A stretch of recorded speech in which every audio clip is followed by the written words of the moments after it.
కంచగచ్చిబౌలి భూముల్లో చెట్ల నరికివేతపై సుప్రీంకోర్టు మరోసారి ఆగ్రహం వ్యక్తం చేసింది. చెట్ల నరికివేతను సమర్థించుకోవద్దని తెలంగాణ ప్రభుత్వానికి స్పష్టం చేసింది. వృక్షాలను ఎలా పునరుద్ధరిస్తారో చెప్పాలని కోరింది.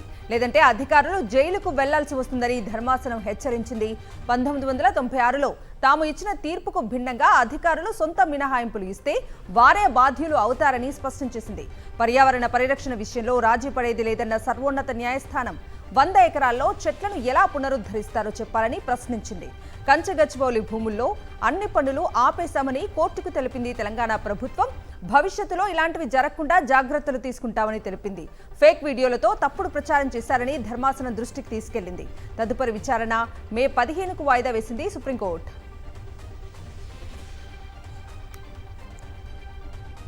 ఐఏఎస్ స్మితా సబర్వాల్ కు తెలంగాణ పోలీసులు నోటీసులు జారీ చేశారు. హెచ్సియుకు సంబంధించిన ఏఏ ఫోటోను ఎక్స్లో రీపోస్ట్ చేశారు స్మితా సబర్వాల్. దీంతో బిఎన్ఎస్ 179 సెక్షన్ కింద పోలీసులు నోటీసులు ఇచ్చారు.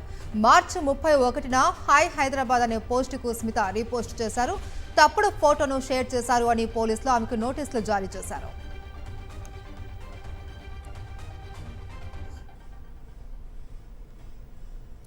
వక్ఫ్ చట్టానికి వ్యతిరేకంగా దాఖలైన పిటిషన్లపై విచారణ చేపట్టిన సుప్రీంకోర్టు కేంద్రం ప్రతివాదులకు నోటీసులు జారీ చేసింది. పిటిషనర్లు లేవనెత్తిన అంశాలకు వివరణ ఇవ్వాలని ఆదేశించింది. వక్ఫ్ చట్టానికి వ్యతిరేకంగా దాఖలైన 73 పిటిషన్లపై సిజేఐ జస్టిస్ సంజీవ్ ఖన్నా నేతృత్వంలోని త్రిసభ్య ధర్మాసనం విచారణ చేపట్టింది.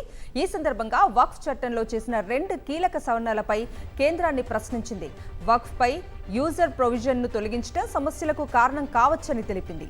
సుదీర్ఘ కాలంగా ముస్లిం కార్యక్రమాలకు వాడుతున్న ఆస్తులను డీనోటిఫై చేస్తే అనేక సమస్యలు తలెత్తుతాయని వ్యాఖ్యానించింది. నిజంగా ముస్లిం ధార్మిక కార్యక్రమాలకు ఉపయోగిస్తున్న ఆస్తులు కూడా ఉన్నాయని గుర్తు చేసింది. అలాగే వక్ఫ్ బోర్డులో ముస్లిమేతరులను సభ్యులుగా చేర్చాలన్న నిబంధనపైన సుప్రీంకోర్టు ప్రశ్నలు సంధించింది. హిందూ బోర్డుల్లో ముస్లింలు సభ్యులుగా ఉన్నారా అని నిలదీసింది. ఈ 2 అంశాల్లో మధ్యంతర ఉత్తర్వులు జారీ చేస్తామని పేర్కొంటూ విచారణను రేపటికి వాయిదా వేసింది.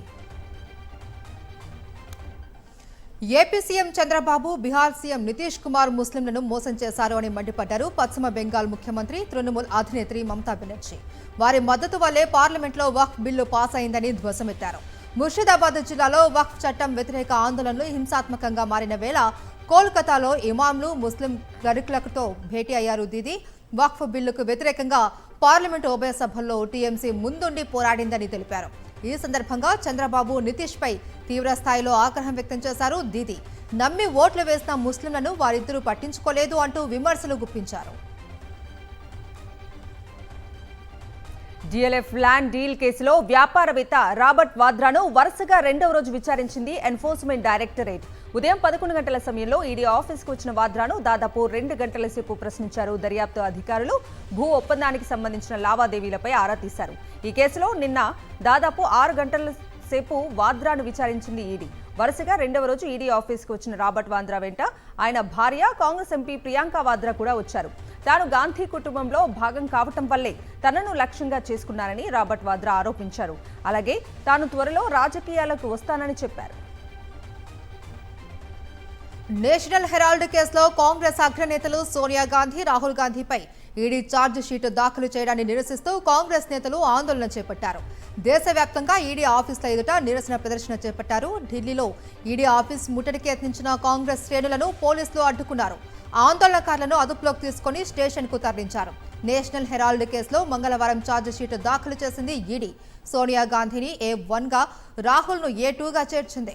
కాంగ్రెస్ నేతలు శ్యామ్ పిట్రోడా, సుమన్ దుబే తదితరులను కూడా ఈ కేసులో నిందితులుగా తెలిపింది. ఈ మేరకు రౌస్ అవెన్యూ కోర్టులో ఛార్జ్ షీట్ దాఖలు చేసింది. మోదీ సర్కార్ దర్యాప్తు సంస్థలను దుర్వినియోగం చేస్తూ కక్ష సాధింపు చర్యలకు పాల్పడుతోందని కాంగ్రెస్ నేతలు ఆరోపించారు.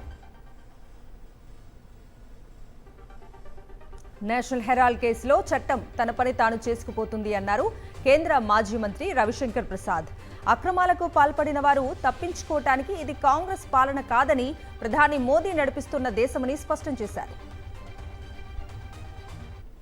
तो जो चीज 4 साल से चल रही है, जिसमें आप संतोषजनक जवाब नहीं दे पाए, जहां कानून अपना काम कर रहा है, वहां पर कर रहे हैं वेंडेटा और उनके जो मेंबरान पार्लियामेंट हैं, देश के नामी गिरामी वकील, वो भी इसको కాంగ్రెస్ అంటేనే స్కామ్లని విమర్శించారు కేంద్ర మంత్రి కిషన్ రెడ్డి. నేషనల్ హెరాల్డ్ కేసుపై సుప్రీంలో విచారణ జరుగుతుంది అన్నారు. కాంగ్రెస్ కు దేశాన్ని దోచుకోవడమే తెలుసు అని ఆరోపించారు. సోనియా, రాహుల్ చట్టానికి అతీతులా అని ప్రశ్నించారు కిషన్ రెడ్డి. నెహ్రూ కుటుంబానికి దేశాన్ని లూటీ చేయాలనే ఉద్దేశమే తప్ప సేవ చేయాలనేటువంటి ఉద్దేశం లేదు. బోఫార్స్ కుంభకోణం నుంచి ఇవాల్టి నేషనల్ హెరాల్డ్ కేసు వరకు కూడా కాంగ్రెస్ పార్టీ సర్వస్వం అవినీతిమయమే. ఏజెన్సీల చేతిలో కేసులు విడ్రా చేసుకునే అవకాశం లేదు. అసలు ఎందుకు చేయాలని అడుగుతా ఉన్నాను. ఎందుకేమైనా చట్టానికి వాళ్ళ అతీతులా? వీళ్ళని చట్టానికి చుట్టాలా? రాహుల్ గాంధీ కానీ సోనియా గాంధీ కానీ. టీడీపీ రాష్ట్ర అధ్యక్షుడు పల్లా శ్రీనివాస్ సవాల్ను స్వీకరించారు టీటీడీ మాజీ చైర్మన్ భూమన కరుణాకర్ రెడ్డి. రేపు ఉదయం ఎస్వీ గోశాలలో కలుద్దామన్నారు భూమన. 43 ఆవులు చనిపోయాయని టీటీడీ ఈవోనే స్పష్టంగా చెప్పారని తెలిపారు. పల్లా శ్రీనివాసరావు అవగాహన లేకుండా మాట్లాడుతున్నారని భూమన అన్నారు. రేపు రండి, చనిపోయిన గోవుల లెక్కలు చెప్తామన్నారు భూమన కరుణాకర్ రెడ్డి.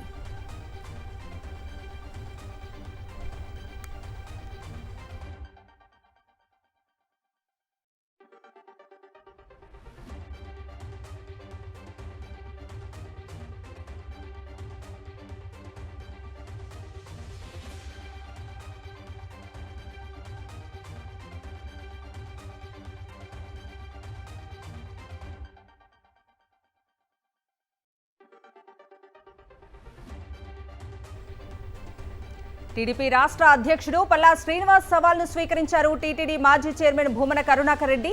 రేపు ఉదయం ఎస్వీ గోశాలలో కలుద్దామన్నారు భూమన. 43 ఆవులు చనిపోయాయని టీటీడీ ఈవోనే స్పష్టంగా చెప్పారని తెలిపారు. పల్లా శ్రీనివాసరావు అవగాహన లేకుండా మాట్లాడుతున్నారని భూమన అన్నారు. రేపు రండి, చనిపోయిన గోవుల లెక్కలు చెప్తామన్నారు భూమన కరుణాకర్ రెడ్డి.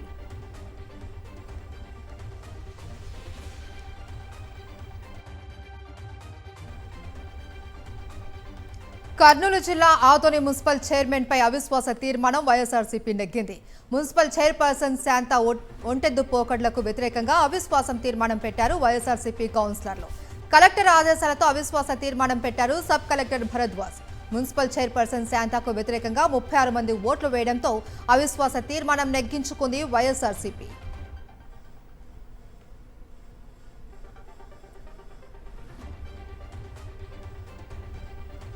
వైఎస్ఆర్సీపీ అధినేత వైఎస్ జగన్మోహన్ రెడ్డి క్షేత్రస్థాయి పర్యటనలు అడ్డుకునేందుకు కూటమి సర్కారు కుట్రలు స్టార్ట్ చేసింది. వైఎస్ జగన్ ఎక్కడికి వెళ్లినా పోటెత్తుతున్న జనాన్ని చూసి ఎల్లో గ్యాంగ్కు గుండెల్లో రైళ్లు పరిగెడుతున్నాయి. వైఎస్ జగన్ పై ఉన్న అభిమాన సంద్రాన్ని అడ్డుకోవటం సాధ్యం కాదు కనుక ఆయన పర్యటనలకు ఆటంకాలు సృష్టించే కుట్రలకు తెరతీసింది. కేంద్ర రాష్ట్రంలో ఉన్న అధికారాన్ని అడ్డుపెట్టుకుని అడ్డగోలు చర్యలకు దిగింది. వైఎస్ జగన్ పర్యటనలో సరైన పోలీస్ బందోబస్తు ఏర్పాటు చేయకుండా నిర్లక్ష్యంగా వ్యవహరించడం వెనుక పెద్ద కుట్ర ఉందనే విషయం స్పష్టమైంది. వైఎస్ జగన్ కు విమానాలు, హెలికాప్టర్లు అద్దెకు ఇవ్వనీయకుండా చేయటం ద్వారా ఆయన్ను క్షేత్రస్థాయి పర్యటనలకు వెళ్లకుండా అడ్డుకోవాలన్న కుట్రతోనే ఇలా చేస్తున్నారని స్పష్టమైపోయింది. జగన్ భద్రతను గాల్లో దీపంలా మార్చడంతో పాటు ఆయన పర్యటనలను అడ్డుకోవాలన్నది చంద్రబాబు సర్కారు లక్ష్యంగా కనిపిస్తోంది. ఇప్పటికే వైఎస్ జగన్ కు విమానాలను ఇవ్వకుండా కేంద్ర మంత్రి కార్యాలయ అధికారులతో ఫోన్ల ద్వారా బెదిరించారు. దీంతో గత కొద్ది రోజులుగా జగన్ ఎక్కడికైనా వెళ్లాలి అనుకుంటే ప్రత్యేక విమానాలు ఏవి అద్దెకు రావటం లేదు. ఇప్పుడు హెలికాప్టర్లను కూడా రానియకుండా చేసేందుకు ఇలాంటి చర్యలకు దిగారు. ఏపీ పోలీసులను అడ్డుపెట్టుకుని ఏవియేషన్ ఏజెన్సీలను విచారణ పేరుతో వేధించడం కూటమి ప్రభుత్వ కుట్రపూరిత వ్యవహారాలకు పరాకాష్ట అని వైఎస్ఆర్ కాంగ్రెస్ పార్టీ విమర్శిస్తోంది.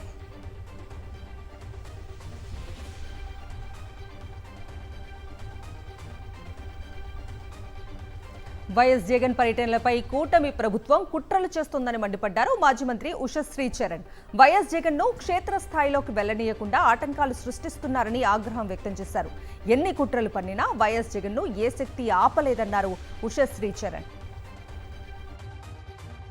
టీడీపీ ప్రభుత్వం మాట విని అధికారులు కూడా ఈరోజు కామన్ మ్యాన్ ని కానీ అదేవిధంగా ఇట్లా ఎవరైతే చాపర్స్, ఎవరైతే కో పైలట్స్, పైలట్స్ ఉన్నారో వాళ్ళందరినీ బెదిరిస్తే రాబోయే రోజుల్లో ఎవరు కూడా చాపర్తో ఇక్కడికి వచ్చే పరిస్థితి ఉండదు. జగన్మోహన్ రెడ్డి గారి పర్యటనని అడ్డుకోవచ్చు అనే ఏదో ఒక థింకింగ్ లో ఈరోజు ప్రభుత్వం ఉంది. హైదరాబాద్ ఎల్బీ నగర్ పిఎస్ పరిధిలో social media activist Paleti Krishnaveni arrest చేశారు. ఎల్బీ నగర్ పిఎస్ నుంచి దాచేపల్లికి కృష్ణవేణిని పోలీసులు తీసుకెళ్లినట్లు ఆమె కుటుంబ సభ్యులు చెబుతున్నారు. టీడీపీ అధికారంలోకి వచ్చిన నాటి నుంచి కృష్ణవేణి కుటుంబాన్ని వేధింపులకు గురి చేస్తోంది కూటమి ప్రభుత్వం. కృష్ణవేణితో పాటు ఆమె భర్త రాజ్ కుమార్ పై అక్రమ కేసులు బనాయించారు.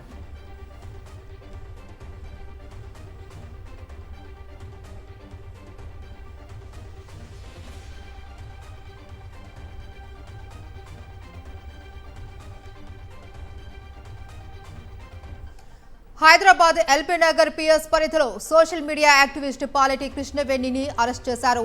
ఎల్బీ నగర్ పిఎస్ నుంచి దాచేపల్లికి కృష్ణవేణిని పోలీసులు తీసుకెళ్లినట్టు ఆమె కుటుంబ సభ్యులు చెబుతున్నారు. టీడీపీ అధికారంలోకి వచ్చిన నాటి నుంచి కృష్ణవేణి కుటుంబాన్ని వేధింపులకు గురి చేస్తుంది కూటమి ప్రభుత్వం. కృష్ణవేణితో పాటు ఆమె భర్త రాజ్ కుమార్ పై అక్రమ కేసులు బనాయించారు.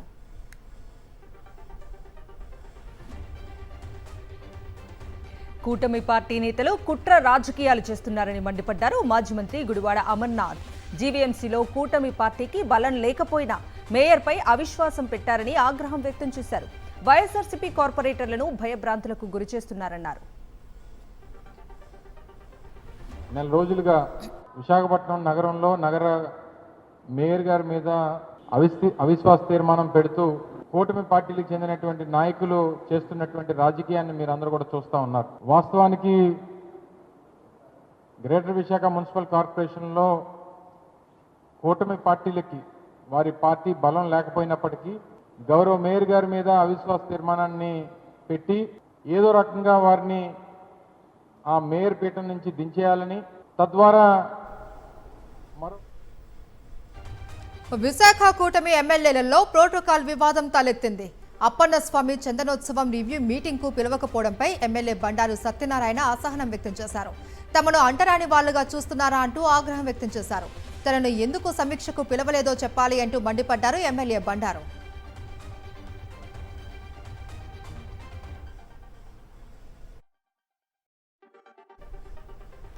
కల్లార్పకుండా అబద్ధాలు ఆడటంలో తెలుగుదేశం అధినేత చంద్రబాబు అత్యంత నేర్పరి. ఆయన ప్రభుత్వంలోని మంత్రులు కూడా ఇప్పుడు అదే బాట పట్టారు. హోంమంత్రి అనిత అయితే ఇంకో 4 ఆకులు ఎక్కువే చదివారు. ఆమె అబద్ధాలు చెప్పటమే కాదు, ఏకంగా మతాల మధ్య చిచ్చు పెట్టడానికి కూడా సాహసించారు. శ్రీకాకుళం జిల్లాలో జరిగిన ఒక సంఘటనను పట్టుకుని రాష్ట్రంలో 2 మతాల మధ్య రెచ్చగొట్టేలా వ్యాఖ్యలు చేశారు. జలమూరు మండలం యలమంచలి కొండపోల వలస కామినాయుడుపేటలోని హిందూ ఆలయాల్లో అన్యమత రాతలు రాసింది ప్రతిపక్ష పార్టీ వారేనంటూ అడ్డగోలుగా మాట్లాడారు. మంగళవారం నాడు కేబినెట్ సమావేశం అయిపోయి బయటకు వచ్చాక జరిగిన విలేకరుల సమావేశంలో ఆమె ఈ వ్యాఖ్యలు చేశారు. ఒకసారి ఆమె ఏం మాట్లాడారో చూడండి. ఈ మధ్య కాలంలో జరిగిన సంఘటనలు మీకు తెలిసే ఉంటుంది. నరసన్నపేటలోని ఒక టెంపుల్ మీద వెళ్ళి జీసస్ వర్డ్స్ రాయించారు. ఒక చర్చ్ దగ్గరికి వెళ్ళి జై శ్రీరామ్ అని రాయించారు. అంటే ఇలాంటి సంఘటనలు చూస్తుండేటప్పుడు ఏదో విధంగా మత కల్లోహాలు తీసుకురావాలి, ఇక్కడ లా అండ్ ఆర్డర్ ఇష్యూస్ని క్రియేట్ చేయాలి అన్న ఒక దృక్పథం అన్నది చాలా క్లియర్గా కనిపిస్తుంది.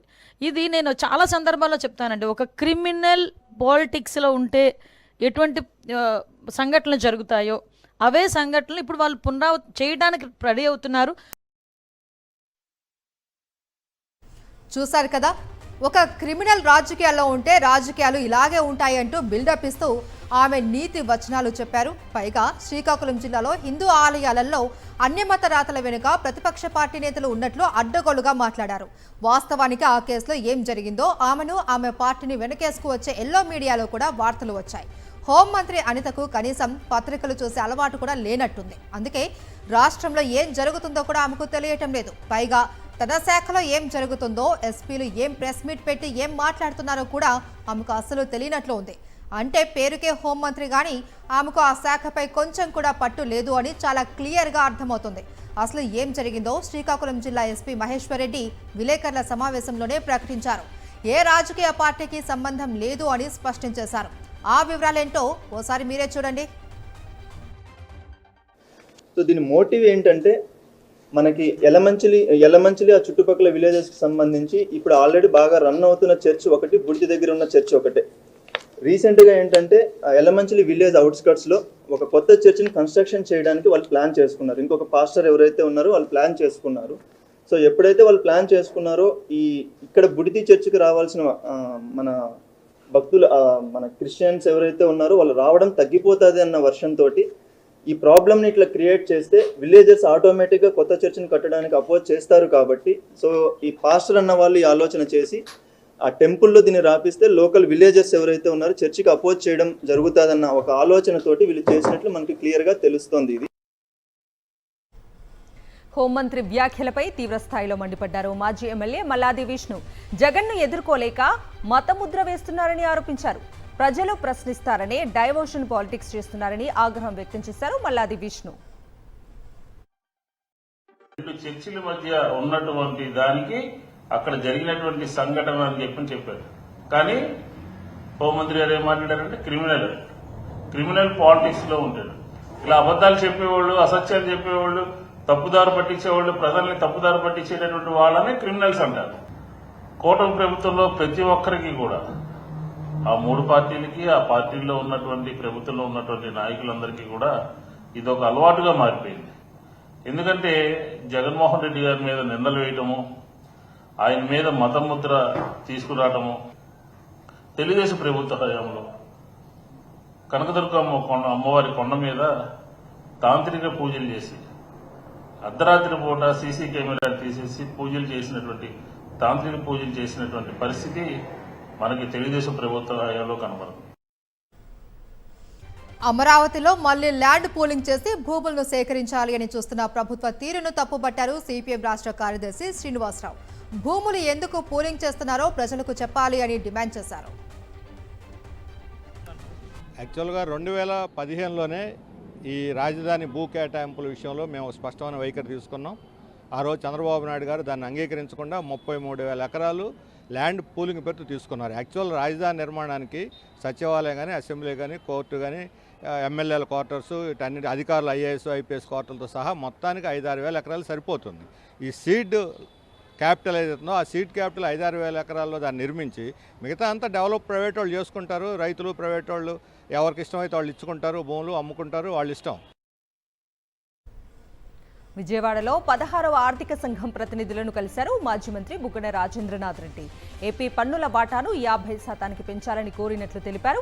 కూటమి ప్రభుత్వం వచ్చాక ఇప్పటికే అప్పు 90,000 కోట్లు దాటిందన్నారు. అప్పుగా తెస్తున్న డబ్బంతా ఏమైపోతుందో తెలియటం లేదని విమర్శించారు బుగ్గన.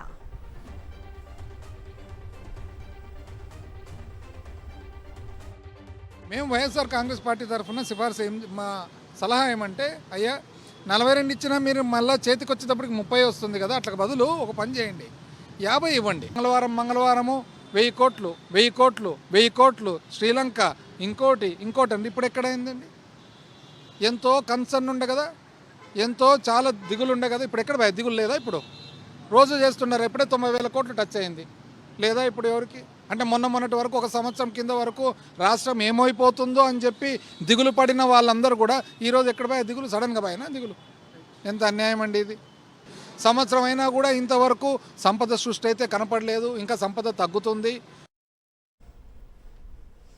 బీఆర్ఎస్ ఎమ్మెల్సీగా దాసోజు శ్రవణ్ ప్రమాణ స్వీకారం చేశారు. దాసోజు శ్రవణ్ చేత మండలి చైర్మన్ గుత్తా సుఖేందర్ ప్రమాణం చేయించారు. తనకు అవకాశం కల్పించిన కేసీఆర్కు కృతజ్ఞతలు తెలిపారు దాసోజు శ్రవణ్. మలుపు తిప్పేటువంటి, నాకు రాజకీయంగా మరుజన్మ కల్పించేటువంటి ఒక అద్భుతమైనటువంటి అవకాశం ఈరోజు ఎమ్మెల్సీగా నాకు కల్పించినారు. వారికి శిరస్సు వంచి, పెద్దలు కేసీఆర్ గారికి పితృ సమానులు, వారికి శిరస్సు వంచి పాదాభివందనాలు చేస్తూ నేను హృదయపూర్వక కృతజ్ఞతాభివందనలు వారికి తెలియజేస్తా ఉన్నాను. మెగా డిఎస్సి కోసం నెల్లూరులో అభ్యర్థులు రోడ్డెక్కారు. ప్రభుత్వం అధికారంలోకి వచ్చి 9 నెలలు అవుతున్నా నోటిఫికేషన్ విడుదల చేయలేదని ఆగ్రహం వ్యక్తం చేశారు. నోటిఫికేషన్ విడుదల చేయాలంటూ బీఆర్సీ సెంటర్లో రోడ్డు మీద బైఠాయించి ఆందోళన చేపట్టారు. నిరసన తెలుపుతోన్న అభ్యర్థులపై పోలీసులు అత్యుత్సాహం ప్రదర్శించి పక్కకు లాగేశారు.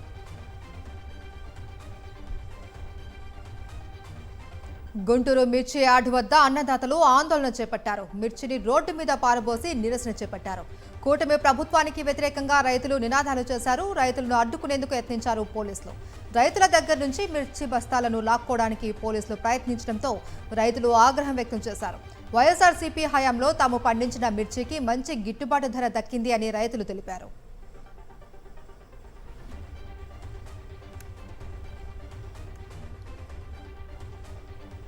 పల్నాడు జిల్లాలో బర్లీ పొగాకు రైతులు ఆందోళనకు దిగారు.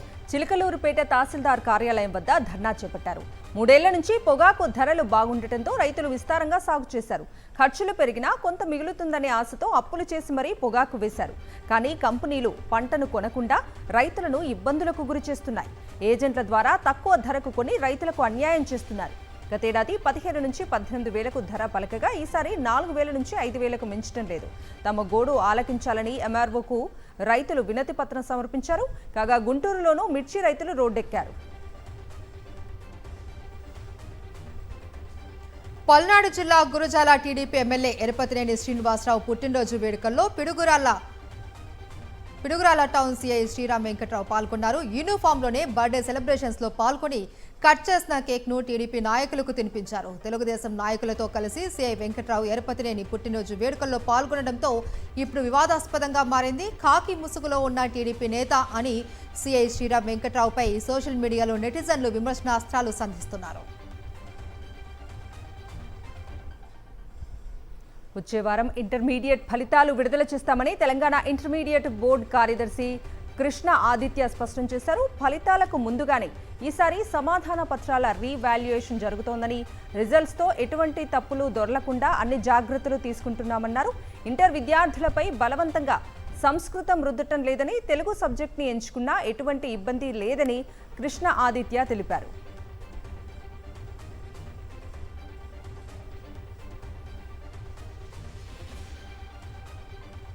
హీరో రాజ్ తరుణ్ లావణ్య ఎపిసోడ్ మరోసారి హాట్ టాపిక్ గా మారింది. గత ఏడాది మొదలైన ఈ వివాదం ఇప్పటికీ కొనసాగుతూనే ఉంది. గతంలోనే వీరిద్దరూ ఒకరిపై ఒకరు ఆరోపణలు చేసుకుని కేసులు కూడా పెట్టుకున్నారు. ఇటీవల కొద్ది రోజుల క్రితమే రాజ్ తరుణ్ పై పెట్టిన కేసులు వెనక్కి తీసుకుంటున్నట్లు లావణ్య తెలిపింది. తాజాగా రాజ్ తరుణ్ తల్లిదండ్రులు లావణ్య ఉన్న ఇంటి వద్దకు వెళ్లారు. దీంతో మనుషులను తీసుకొచ్చి తనపై దాడి చేయించారు అని లావణ్య ఆరోపిస్తుంది. ఈ ఘటనపై లావణ్య పోలీసులకు ఫిర్యాదు చేశారు. అయితే తమ ఇంట్లోకి తమను రావనివ్వడం లేదు అని హీరో రాజ్ తరుణ్ తల్లిదండ్రులు ఇంటి బయటే నిరసనకు దిగారు. లావణ్య ఉంటున్న ఇల్లు తమ కుమారుడిది అని రాజ్ తల్లిదండ్రులు చెప్తున్నారు.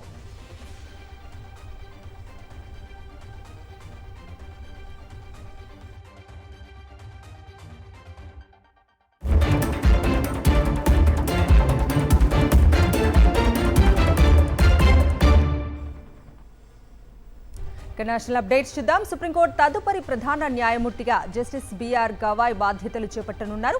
ఈ మేరకు కేంద్ర న్యాయశాఖకు ఆయన పేరును సిఫార్సు చేశారు. ప్రస్తుత సీజేఐ జస్టిస్ సంజీవ్ ఖన్నా. మే 13తో సీజేఐగా జస్టిస్ సంజీవ్ ఖన్నా పదవీకాలం ముగియనుంది. ఆ మరుసటి రోజు అంటే మే 14న 52వ భారత ప్రధాన న్యాయమూర్తిగా బాధ్యతలు స్వీకరించనున్నారు జస్టిస్ గవాయ్. ఈ ఏడాది నవంబర్ 23 వరకు ఈ పదవిలో కొనసాగనున్నారు. జమ్మూ కాశ్మీర్కు ప్రత్యేక హోదా కల్పించే ఆర్టికల్ 370 రద్దుకు నేషనల్ కాన్ఫరెన్స్ అధ్యక్షుడు Farooq Abdullah మద్దతిచ్చారా?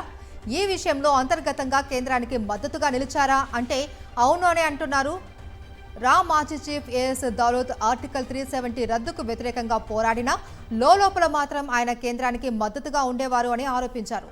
The chief minister and the spy పేరుతో విడుదలైన పుస్తకంలో దౌలత్ ఈ విషయాలు వెల్లడించారు. ఆర్టికల్ 370 రద్దు ప్రతిపాదన వచ్చిన సమయంలో వ్యక్తిగతంగా ఫరూక్ అబ్దుల్లా తనతో మాట్లాడారు అని తెలిపారు. Coming to business updates. దేశీయ స్టాక్ మార్కెట్ సూచీలు వరుసగా 3వ రోజు లాభాల్లో ముగిశాయి. అంతర్జాతీయ మార్కెట్ల ప్రతికూల సంకేతాలతో ఉదయం ఫ్లాట్ గా ప్రారంభమైన సూచీలు తర్వాత రాణించాయి. బ్యాంకింగ్ స్టాక్స్ లో కొనుగోలు సూచీలను ముందుకు నడిపించాయి. సెన్సెక్స్ 309 పాయింట్ల లాభంతో 77,044 వద్ద ముగిసింది. ఇక నిఫ్టీ 119 పాయింట్ల లాభంతో 23,447 వద్ద స్థిరపడింది. ప్రపంచవ్యాప్తంగా చోటు చేసుకుంటున్న వాణిజ్య మార్పులు భారత్ మార్కెట్పై భారీ ప్రభావాన్ని చూపిస్తున్నాయి. ఈ క్రమంలోనే దేశ రాజధాని ఢిల్లీలో ఇవాళ 24 క్యారెట్ల బంగారం ధరలు 1650 పెరిగి 10 గ్రాములు 98,100కి చేరింది. ఇదే సమయంలో 99.5% స్వచ్ఛత కలిగిన బంగారం ధర కూడా 1650 పెరిగి 97,650 స్థాయికి చేరుకుంది. ఈ ధరలు ప్రస్తుతం ఆల్ టైమ్ గరిష్ట స్థాయికి చేరుకున్నాయి. వెండి ధర కిలోకు 1900 పెరిగి 99,400కు చేరుకుంది.